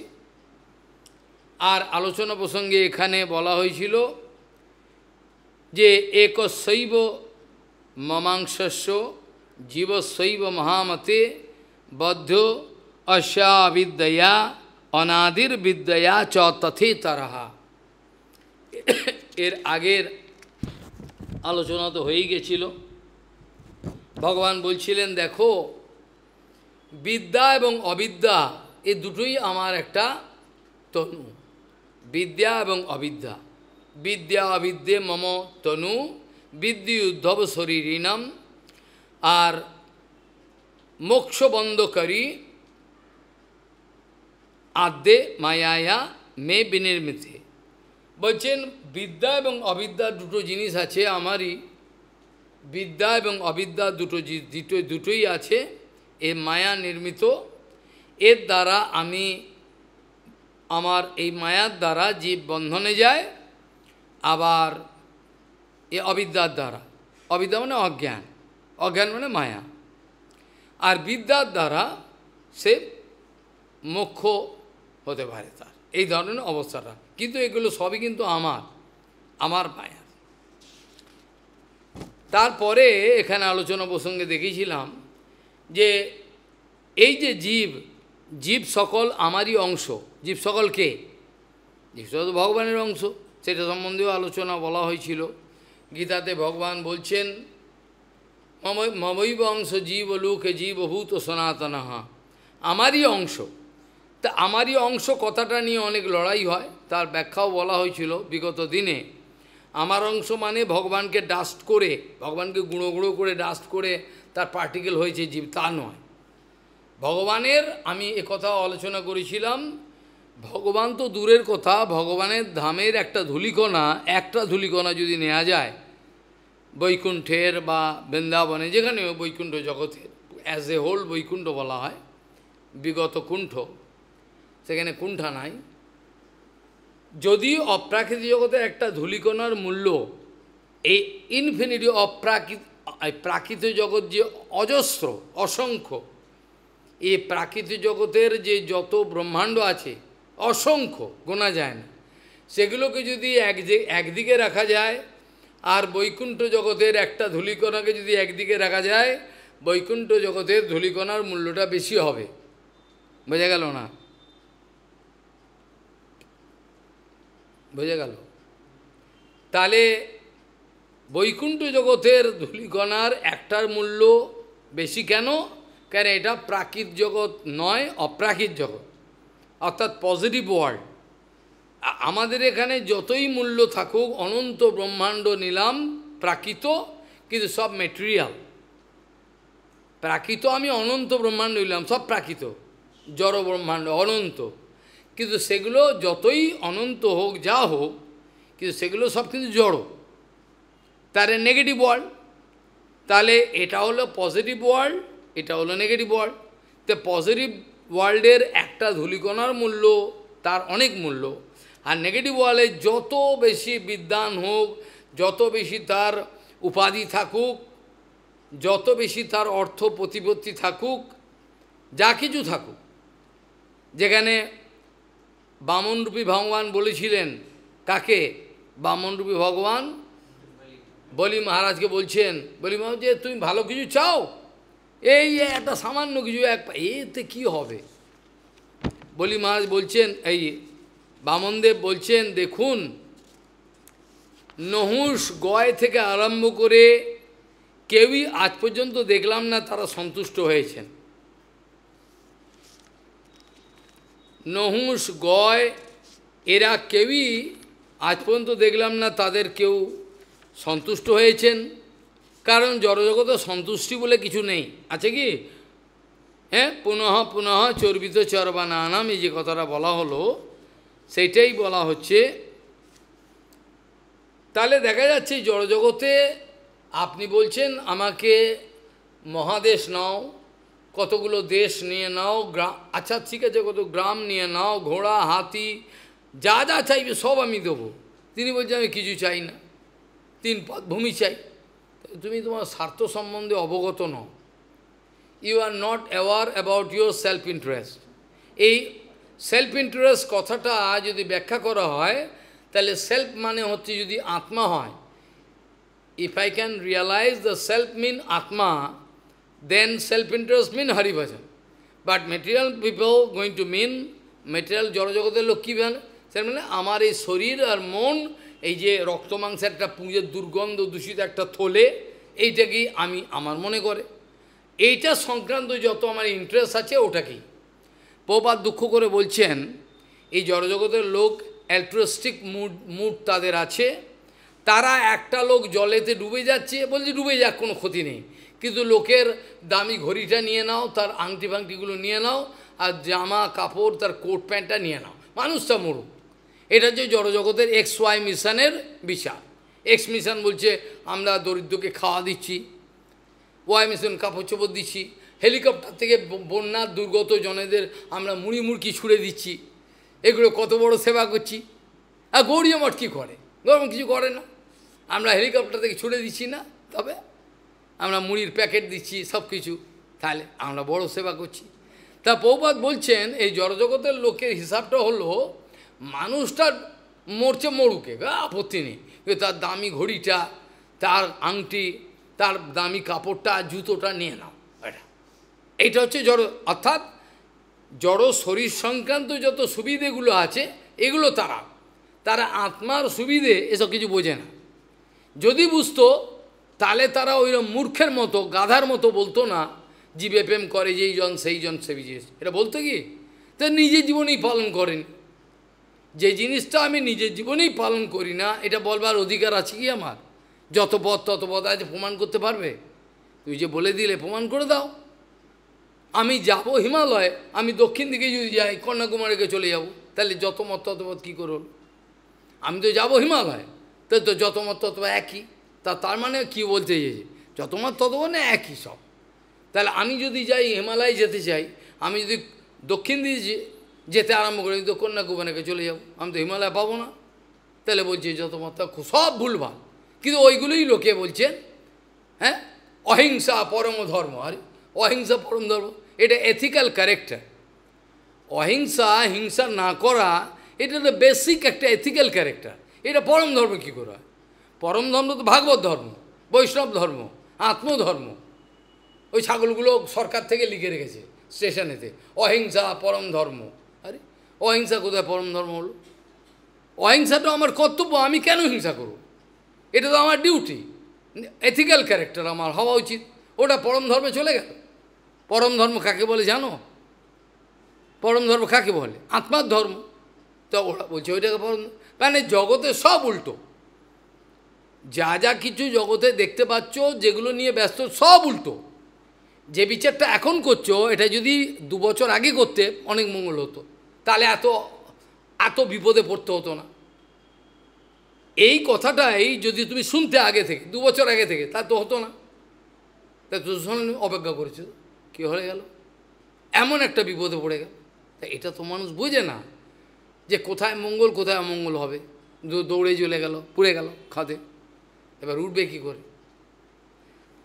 তাহলে জগতের যত বিচার, সমস্ত পিতা মাতা ভাই বন্ধু, পলিটিক্যাল লিডার, সমস্ত ব্যক্তির যা কিছু আছে, তথাকথিত গুরু, তাদের সবার বিচারে সমস্ত ভুল বিচার। এই বিচার মধ্যে কোনোদিন আত্মধর্মের কোনো বিচার নাই। খালি শরীর, এই রক্তমাংসের দুর্গন্ধ শরীর, আর এইটা নিয়ে ব্যস্ত। যখন ঘৃণা হবে, এই শরীরের প্রতি যখন ঘৃণা হবে, থু আসবে, সেদিন ভজন হতে পারে। যেখানে ঘৃণা আসবে, এই শরীরের প্রতি লজ্জা আসবে, ধিক্কার আসবে শরীরের প্রতি, কী করবো, কিছু ভজন হলো না, সেই দিন ভজন হবে। তার আগে চেষ্টা করব, আমরা ফেলে তো দিতে পারবো না। তাহলে ভগবান বলছেন গীতাতে যে আমার অংশ, জীব যত আছে সব কিন্তু আমার অংশ। কিন্তু অংশ বলতে অংশ বলতে এ কথা ভেবে নেবে না, অংশ বলতে এ কথা ভেবে নেবে না যে আমাকে টুকরো টুকরো করে অংশ করা হয়েছে। এটা হয় না তো। কারণ অপ্রাকৃতিক জগতের একটা ডাস্ট পার্টিকেল পূর্ণ, আর তুমি অপূর্ণ, বা আমাদের এই জগতে যারা আছে সব অপূর্ণ, সব সারা অপূর্ণময়। এই জগৎটা হলো অপূর্ণ জগৎ। এখানে পূর্ণ বলে কিছু পাবে না, সবসময় ডিস্যাটিসফ্যাকশন, অসন্তোষ। এটা পূর্ণ জগৎ নয়, পূর্ণ জগৎ ওটা। পূর্ণ জগতে সব পূর্ণ, একটা ধূলিকণাও পূর্ণ। পূর্ণ জগতে সবই পূর্ণ, কমপ্লিট, ইটসেলফ কমপ্লিট। কিন্তু প্রাকৃত জগতের কোনো কিছুই কমপ্লিট নয়, পূর্ণ নয়, সব অভাবগ্রস্ত। এই জগতে সবাই অভাবগ্রস্ত, কেউ বলতে পারবে না, শালগম ছুঁয়ে বলতে পারবে না সঙ্গে আমি আচার্যের কাছে আমি সন্তুষ্ট। সন্তুষ্ট নয়, একমাত্র আত্মজ্ঞানী যে সাধু তিনি সন্তুষ্ট, আনন্দ। এছাড়া কেউই আনন্দে নেই। সব ভেতরে টেনশন রয়েছে, উদ্বেগ রয়েছে, কম্পিটিশন রয়েছে, ঘাত প্রতিঘাত, এগুলো চলছেই চলছে। এর বাইরে তারা যেতে পারছে না, এটা বাইরে যাওয়া সম্ভব নয়। কাজেই আমার অংশ বলতে এ কথা ভেবে নিতে হবে না যে আমাকে টুকরো টুকরো করে অংশ করেছে। আমার অংশ বলে বেদান্ত সূত্রে বলছে, যেটা বলছেন শক্তি শক্তি মত্তর অভেদ, যেটা বেদান্ত সূত্রে বলছেন শক্তিমান এবং তার শক্তি অভিন্ন। আমাদের জগতে, এই জগতে আমরা যেমন ভগবানের শক্তি রাধারানীকে বলি, বলি তো, কিন্তু আমাদের জগতে যেটা, এটা যদি বলতে যায় সেটা কিন্তু ভুল হয়ে যায়, এটা হয় না। কেন আমরা এই কথাটা উচ্চারণ করতে পারি না? স্ত্রীটা একটা আলাদা জীবাত্মা, স্ত্রীটা, আর তুমি একটা আলাদা জীবাত্মা, দুজনের সংযোগ হয়েছে এই জন্মে। তোমার বিবাহ হয়েছিল 25 বছর বয়সে, আর ঘাটে চলে গেলে 80 বছর বয়সে বা 82 বছর বয়সে, তো বাদ দাও 82 থেকে বা 80 থেকে, এবার 25 বাদ দাও, সেইটুকু সম্বন্ধ তোমার। পিতা মাতা ভাই বন্ধু সবই কিন্তু একই সম্বন্ধ, কিন্তু কোন বলছে যে হ্যাঁ হ্যাঁ মাথা নাড়বে, কিন্তু উপলব্ধি করতে পারে না। কেন? শরণাগতি না হলে উপলব্ধি হয় না। উপলব্ধি তো গুরু বৈষ্ণব থেকে পাবে, হ্যাঁ বলবে কিন্তু উপলব্ধি করতে পারবে, উপলব্ধি হয়ে গেল, এটা পারবে না। ওই জন্য 25 বছর বয়সে বিবাহ হলো, এবার 80 বছর বয়সে গেল, 80 থেকে 25 বাদ দাও, সেইটুকু জীবন হচ্ছে তোমার সঙ্গে স্ত্রীর সম্বন্ধ। বা বাচ্চাটা যে জন্মালো, কত বছর তুমি চলে গেলে, বাচ্চাটা চলে গেল, সেই সময় তোমার সঙ্গে সম্বন্ধ, আর বাকি কোন। ওই জন্য উপনিষদ বলছেন যতক্ষণ পর্যন্ত আমি একত্ববোধ না করতে পারবো, যতক্ষণ পর্যন্ত আমি একত্ববোধ, সব জিনিসে কোনো নানাত্ব দর্শন আর থাকবে না। এগুলো অনেক ব্যাখ্যার ব্যাপার, এ তো অল্প কথায় হবে না। নানাত্ব দর্শন, আমার যে নানাত্ব দর্শন, আমি নানা দর্শন করছি, চোখ ঘুরিয়ে ঘুরিয়ে সব দেখছি, এই নানাত্ব দর্শন যতক্ষণ বন্ধ না হবে ততক্ষণ কোনো সম্ভাবনা নেই। নানাত্ব দর্শনের বিরাম হবে, সেই সময়ে একত্ব দর্শন হবে। একের মধ্যে বহু, বহুর মধ্যে এক, এটা দর্শন হবে, তখন তোমার দর্শনের সুবিধা হবে, তার আগে হবে না। এই চোখ মেলে খালি দেখে যাবে, জন্ম মরণে চলো, ও জন্ম করতে থাকো, অনন্ত কোটি কাল ধরে জন্ম এবং মরণ চলছে, অনন্ত কোটি, এক জন্ম নয় কিন্তু অনন্ত কোটি কাল ধরে চলছেই চলছে, জন্ম এবং মরণ চলছে, এ খেলা চলছে নিরন্তর, এর বন্ধ নেই।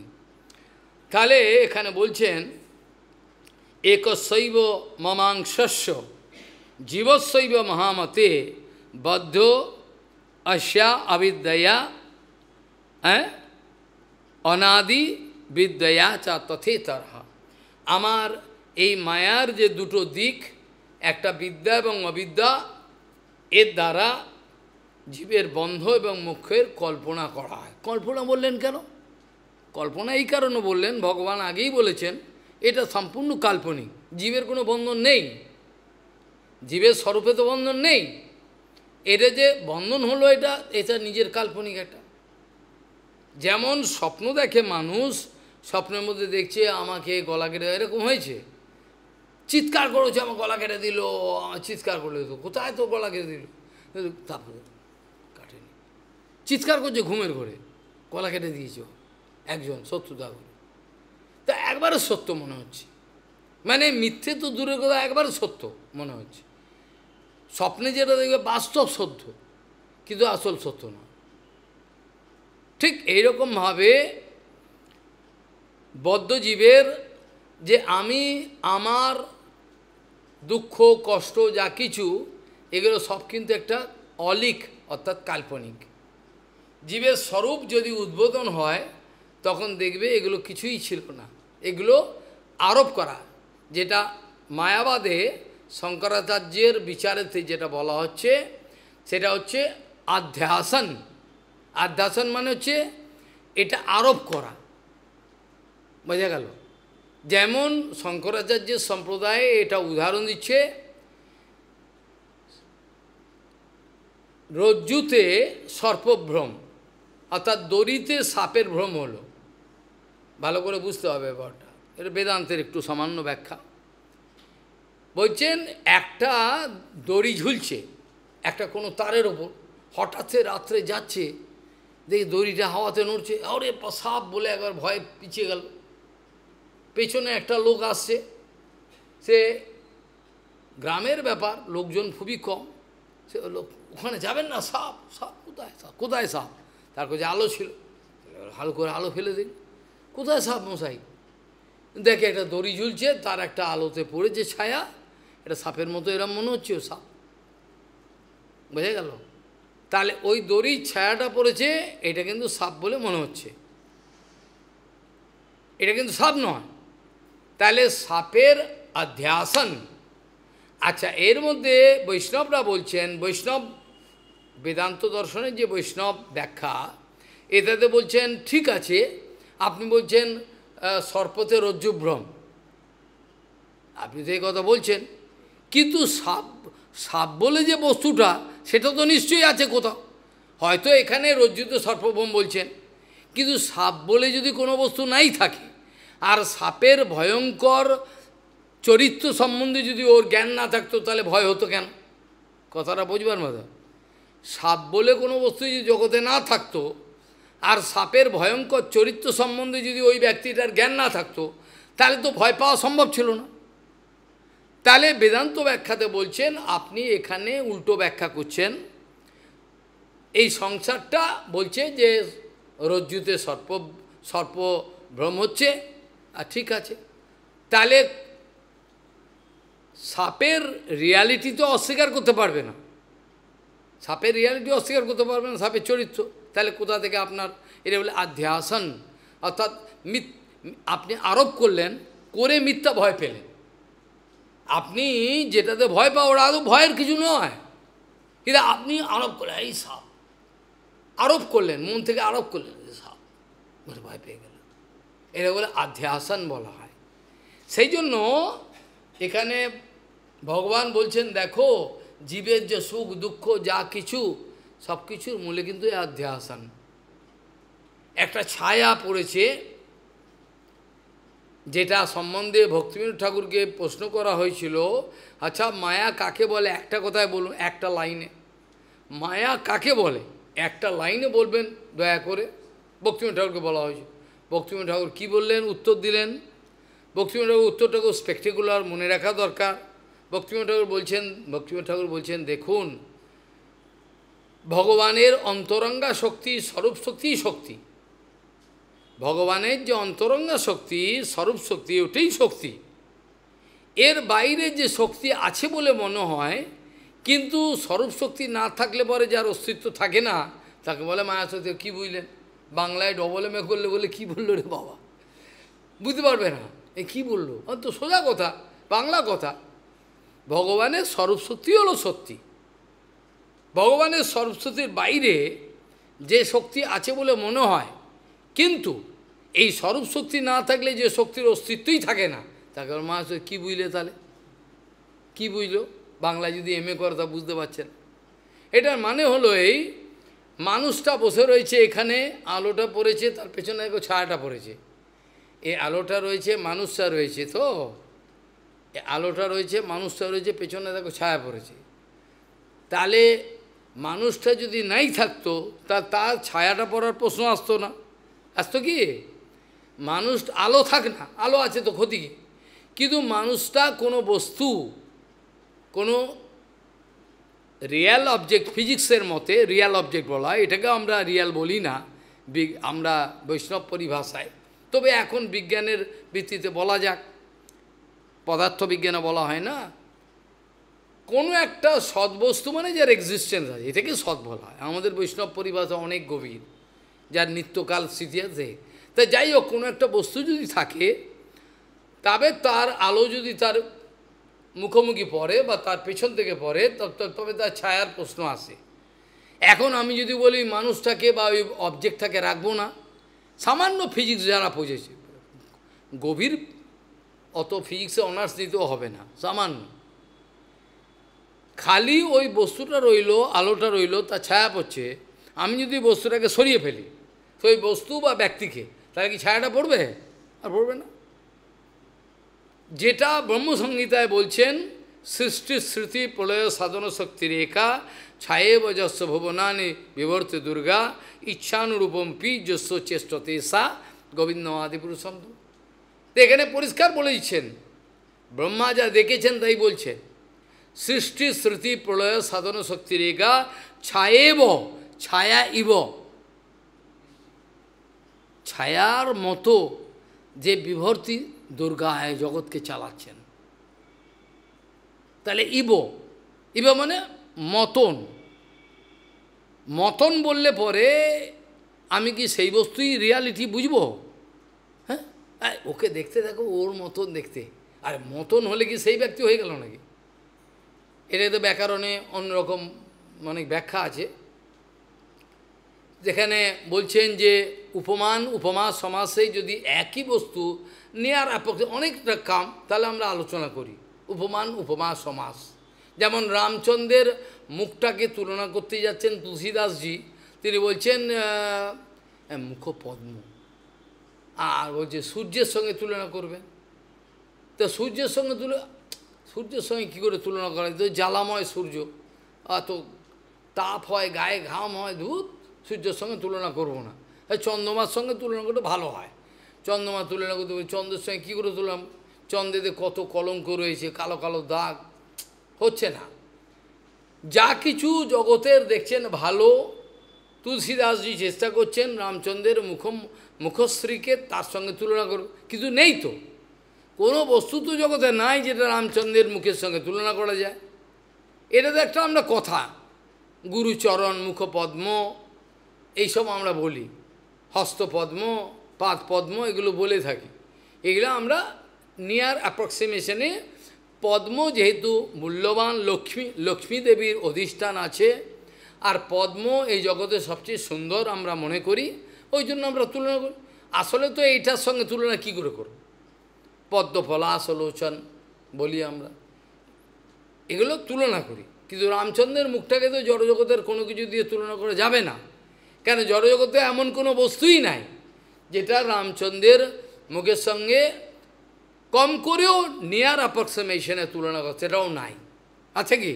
নেই তো। তাহলে কী করে? তুলসীদাসজি ওই জন্য শেষে হেরে গেলেন, গিয়ে বললেন উপমান উপমা সময় একই, অর্থাৎ রামচন্দ্রের মুখটা যেমন, রামচন্দ্রের মুখটা তেমন। রঘুবরকে মুখ সমান রঘুবর মুখ বানিয়া, রঘুবরের মুখটা কেমন না রঘুবর যেমন সেরকম, তা অন্য কোনো বস্তু তো নাই, তা তুলনা করবে। ঠিক সেই রকম তুলনা করতে গেলে মায়াবাদীরা এইখানেই প্রথম ভুল করছেন, সেটা প্রথমেই ভুল। এটা তো কপটতা। আমার জগতে সব দেখছি, স্পর্শ সব, এই জগৎ মিথ্যা। जगत ये जो दृश्यमान जगत है ही नहीं, संसार है ही नहीं। मायावादी व्याख्या করছে, আমি 84 কে পরীক্ষা করছি, এক কাম্যনে যাচ্ছি, এক মায়াবাদী দেখি ব্যাখ্যা ওই জন্য চালিয়েছে একদিন বাড়িতে, সংসার है ही नहीं, সংসার নেই। সংসার নেই কোথায় রে বাবা? আজ এই তো সব দেখছি, তুমি আমি সব তো দেখছি। হ্যাঁ, মহাপ্রভু বলছেন সংসার অনিত্য, ঠিক আছে, সংসার আছে, সংসার মিথ্যে নয়।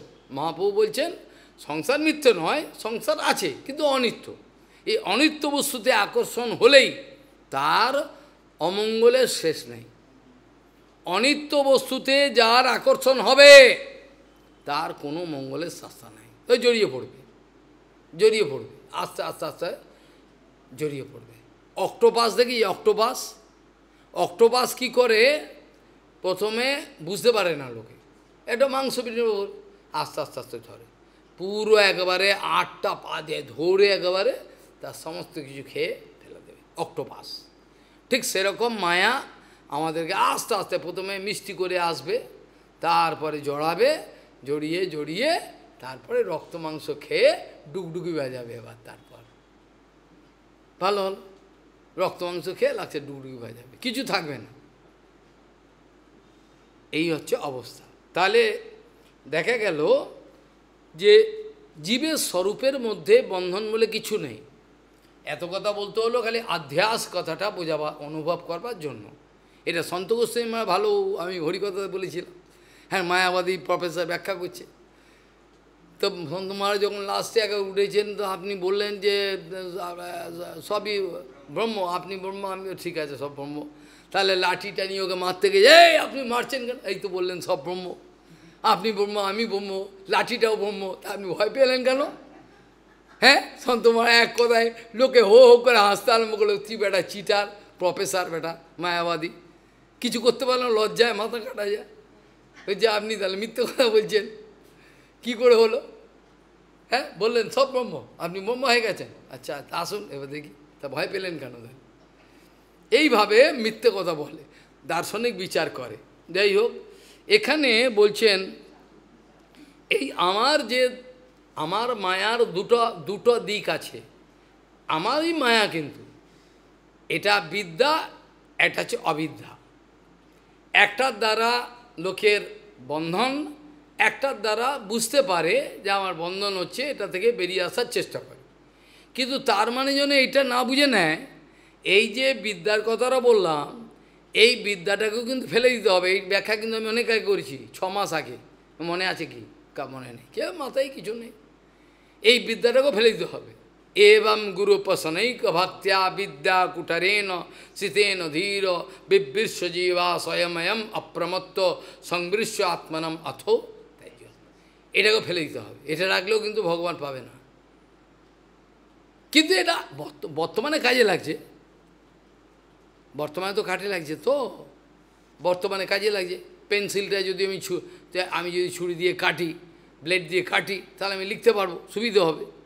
কিন্তু ব্লেডটাকে হাতে ধরে রাখবো কি, ছুরিটা হাতে ধরে রাখবো, আরে হয়ে গেছে ফেলে দে, এবার লেখ, হয়ে গেল। এইটা হলো কথা। এখানে বলছেন একশৈব মমাংশস্য, আমার অংশের সমস্ত জীব এক একটা অংশ। বেদান্ত সূত্রে কি বলছেন? শক্তি শক্তিমত্তর অভেদ, শক্তি এবং শক্তিমান এটা অভেদ হয়, অপ্রাকৃত জগতে অভেদ। শক্তি শক্তিমত্তর অভেদ, শক্তি শক্তিমান পার্থক্য হয় না। এটা ভগবানের অচিন্ত শক্তি। ভগবানের অচিন্ত শক্তির দ্বারা এই সমস্ত যে চিৎ শক্তি, জীব শক্তি আর মায়া শক্তি, একটু আগেই বললাম ভক্তিময় ঠাকুরের বিচার, ভগবানের সরস্বতী শক্তি আর কোনো নেই। এই স্বরূপশক্তি অনন্ত রূপে বিরাজমান রয়েছে অপ্রাকৃত জগতে। এই স্বরূপশক্তির ছায়া শক্তি দুর্গা, যেটা জগতে যারা পূজা করে, ধনম দেহি জনম দেহি যশো দেহি দিশো জয়ী, এইটা এই জগৎ এর ছায়া। তাহলে এই যে ছায়া দুর্গা, যেটাকে বলে দুর্গা বলা হয়, অপ্রাকৃতিক জগতে যে যোগমায়া না থাকে, আমরা যেমন কাত্যায়নীর কাছে যাই না বৃন্দাবনে, গেছো কোনো দিন? কাত্যায়নী, তা আমি রোজ যখনই থাকি ওখানে যাই মায়ের কাছে। কাত্যায়নী যোগমায়া, যেটা গোপিকারা পুজো করেছিল, হেমন্তে মাসি যে পুজো করেছিল, হ্যাঁ, কাত্যায়নী মহামায়ে মহাযোগের নদীশ্বরী নন্দগোপ সুতম দেবী পতিং মে কুরুতে নমঃ। তা ইনি যোগমায়া, আর এরা যে পুজো করছে কিন্তু মহামায়া, এটা মিলছে না। ওরা জানেই না এ মহামায়াকে। আর মহামায়া যে শুলটাকে নিয়েছে, তোরা তো ওষুধ তোদেরকে মারবার জন্য, ওরা জানে না। ওরা যদি জানতো আমাদেরকেই মারবার জন্য নিয়ে, তাহলে দুর্গা পুজো করতো না। ওরা জানেই না কালীমা যে খড়গটা নিয়েছে ও তোদের মতো অসুরকে মারবার জন্য, এটা জানেই না। এটা যদি একটু বুঝতো তাহলে কদাপি কালী পুজো করতো না, তাহলে গৌরাঙ্গকে ডাকতো, ধামে, করবে না, কি করবে, ওইটি করছে। তাহলে ওই স্বরূপ শক্তি আছে বলে ওর যে ছায়াটা পড়েছে এই জগতে, ওই স্বরূপ শক্তি আছে বলে তার ছায়াটা পড়েছে, ওইটা হচ্ছে মায়া। এইটা কিন্তু চলছে, এবার দেখাচ্ছে। এইটাতে বিদ্যা এবং অবিদ্যা, একটার দ্বারা বন্ধন, আরেকটার দ্বারা উপলব্ধি হবে, তাই তো তাই তো তাই তো, আমি তো বন্ধনে পড়ে গেলাম, এটা বোঝা যাবে। এই হচ্ছে। তারপরে ভগবান বলছেন অথ বদ্ধস্ব মুক্তস্ব বৈলক্ষণম বদামিতে।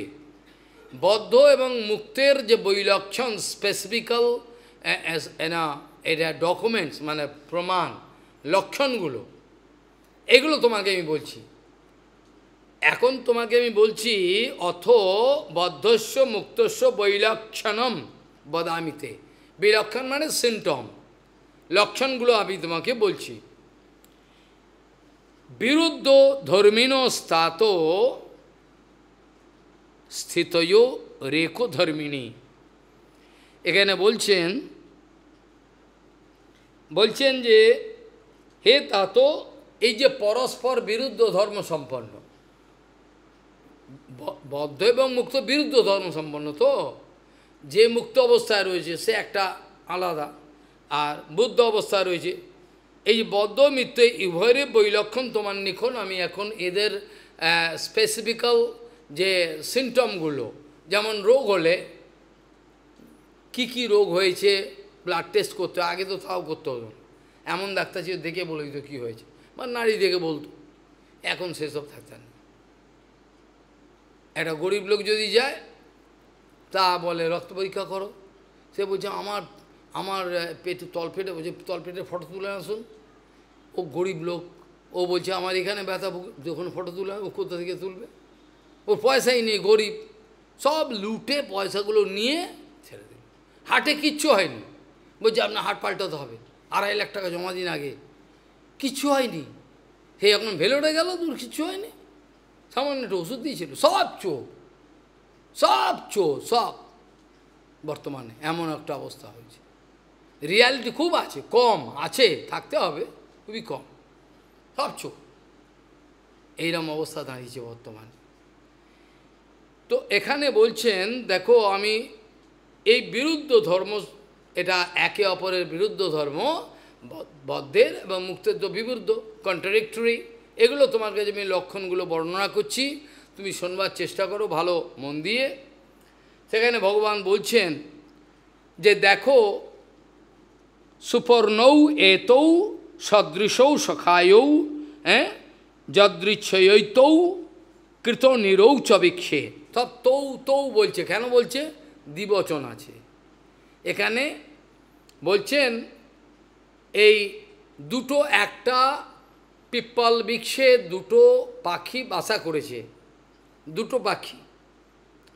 বলছেন সুপর্ণৌ এতৌ সদৃশৌ সখায়ৌ যদৃচ্ছয়ৈতৌ কৃত নিরৌ চবিক্ষে একস্তয়োঃ খাদতি পিপ্পলান্নম অন্ন নিরন্ন ওপি বলেন ভূয়ান। এরা বলছেন দুটো পাখি একটা গাছেতে বাসা করেছে, দুটো পাখি একটা গাছেতে বাসা করেছে, আর এই দুটো পাখি বন্ধু, একে অপরে একেবারে কোনোদিন ছাড়ে না, যেটা হিন্দিতে বলে জিগড়ি দোস্ত, একেবারে অন্তরঙ্গ বন্ধু। এবার এই একে অপরে ছাড়ে না, আর একটা বন্ধু এই গাছের ফল খায়, আর একটা বন্ধু কিছু খায় না কিন্তু সুস্থ থাকে। এই আবার কী কথা, না খেয়ে ভালো থাকে? হ্যাঁ, না খেয়ে ভালো থাকে। প্রকৃতপক্ষে এইটা বলা হয়েছে কার জন্য? জীবাত্মা এবং পরমাত্মার জন্য বলা হয়েছে। জীবাত্মা এবং পরমাত্মার জন্য বলা হয়েছে। এই শরীররূপ বৃক্ষ, বা যদি অ্যাজ এ হোল এই পুরো সংসারটাকে ধরো তাহলেও হয়।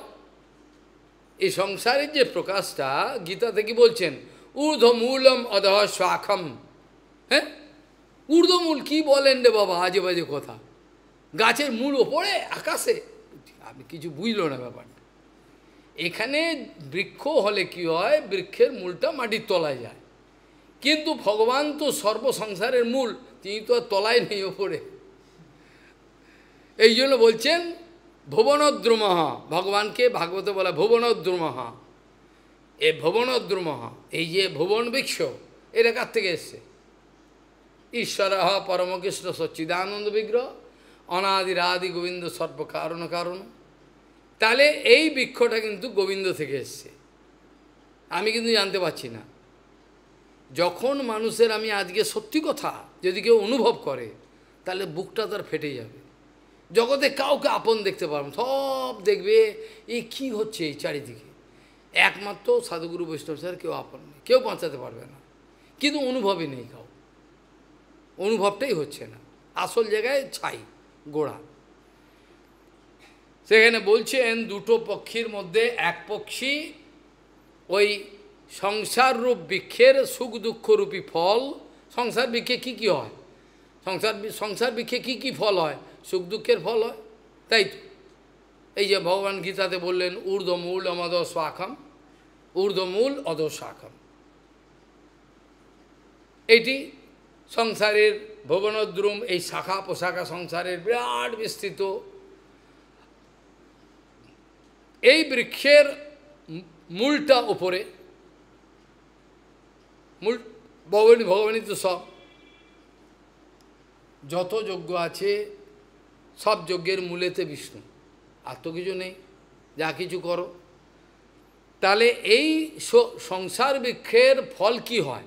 ফল তো দুটোই, একটা সুখ একটা দুঃখ। এইটা দুটোই তো, আর কি হয়? হয় সুখ হবে না দুঃখ হবে, আর দুটোর একটাই। এই সুখ দুঃখ ফলটা কে ভোগ করছে? ওই জীবাত্মা। আর পরমাত্মা যে অনন্তকাল ধরে তার সঙ্গে রয়েছে, পরমাত্মা সে কিন্তু ফল খায় না, এ সংসারের সুখ দুঃখের ফল খায় না। খালি আমার বন্ধুটা, আমার যে বন্ধু এই যে জীবাত্মাটা, সে কিভাবে কষ্ট পাচ্ছে দেখো। আমি তো তোকে কষ্ট পেতে বলিনি, আমি তোকে সংসারে যেতে বলিনি, আমি বলছি আমার কাছে আয়, তুই চলে গেলে সংসারে।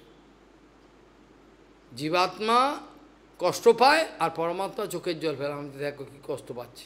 বৃন্দাবনেই যখন আমি হরিকথা বলি, আজকে 20 বছর 22 বছর আগে, মাধব গোস্বামী মহারাজ একজন পণ্ডিত প্রশ্ন করেছে, আপনি যে বললেন জীবাত্মা পরমাত্মা জীবাত্মাকে কোনোদিন ছাড়ে না, দুজনে একেবারে একান্ত বন্ধু, জীবন কোনোদিন ছাড়ে না অনন্তকালে। তাহলে যখন জীবাত্মা নরকে যায়, তাহলে পরমাত্মাও কি নরকে যায়? কিরম প্রশ্ন করেছি থাকো জি পণ্ডিত, পঙ্গা পণ্ডিত। আমরা দেখুন শুনুন, নরক আর স্বর্গ দুটোর কনসেপশন। নরক যে বলে, এই যে কনসেপশনটা, নরকটা একটা ধারণা। নরকটা কার জন্য? এটা তো বদ্ধজীবের জন্য। বাস্তবিক বিচার করলে ভগবান কোথায় নেই?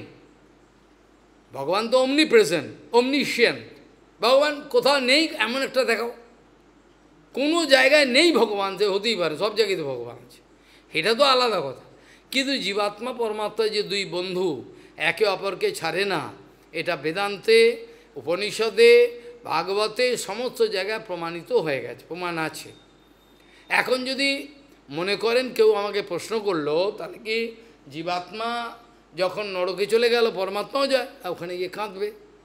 জীবাত্মা কষ্ট পাচ্ছে নরকে, পরমাত্মা দুঃখ পাচ্ছে, তোকে তো কষ্ট করতে বলিনি, এইটা বলবে। তো কোনো জায়গায় তো ছাড়বে না, পরমাত্মা জীবাত্মা তো ছাড়তে পারে না, কেন ছাড়বে কি করে? ছাড়তে তো পারে না, দুটো একই, ছাড়তে পারবে না তো, চিরকাল একই। ভগবান তার সঙ্গে পরমাত্মা জীবাত্মা একসঙ্গে রয়েছে। অনেকে মায়াবাদীরা উল্টো অন্য অন্য ব্যাখ্যা করে থাকেন, যেহেতু ছাড়ে না, ওরা যে দুটো একই। শঙ্করাচার্য বলছে জীবাত্মা ওই পরমাত্মা, জীবাত্মাই পরমাত্মা মানে ব্রহ্ম, ওরা উল্টো ব্যাখ্যা করছে। এ সম্বন্ধে আমি পরের সপ্তাহে যদি সম্ভব হয়, কারণ পরের সপ্তাহে রবিবারে, এই শনিবারে জন্মাষ্টমী, ওই জন্য সকালে হবে 7টার থেকে, কি যেহেতু সবাই দুর্বল হয়ে পড়বে, সকালে 7টার থেকে 9টা হবে। এইটা আজকে জানানো হলো। আজকে এই পর্যন্ত বিশ্রাম নেওয়া। এই শ্লোকটা পড়ে নিই। সুপর্ণৌ এতৌ সদৃশৌ সখায়ৌ যদৃচ্ছয়ৈতৌ কৃতনীড়ৌ চ বৃক্ষে একঃ স্তয়ো খাদতি পিপ্পলান্যম অন্ন নিরন্নপি বলেন ভূয়াৎ। অপরে কিন্তু কোনো অন্ন খায় না, কিন্তু বলিষ্ঠ, সবসময় বিষোক নির্মল আনন্দে ডুবে রয়েছেন। আর জীবাত্মা যদিও স্বরূপে আনন্দময়, কাঁদছে। আমার মা, আমার মেয়ে মারা গেল, আমার বাবা মারা গেল, কাঁদতে, কালকে এসেছিল না শিলিগুড়িতে, কাঁদতে আমার বাবা চলে গেছে। আজ এই পর্যন্ত সাহেব। মোতির্ন কৃষ্ণে পরতো শতো বা মিথো বিপদে তো গৃহ ব্রতানাম অদান্ত গভীর বিশতাম তমিশ্রম পুনঃ পুনঃ চর্বিত চর্বনানাম वाञ्छकल्पतरुश्च कृपासिन्धुभ्यो पतितानं पावनेभ्यो वैष्णवेभ्यो नमो नमः।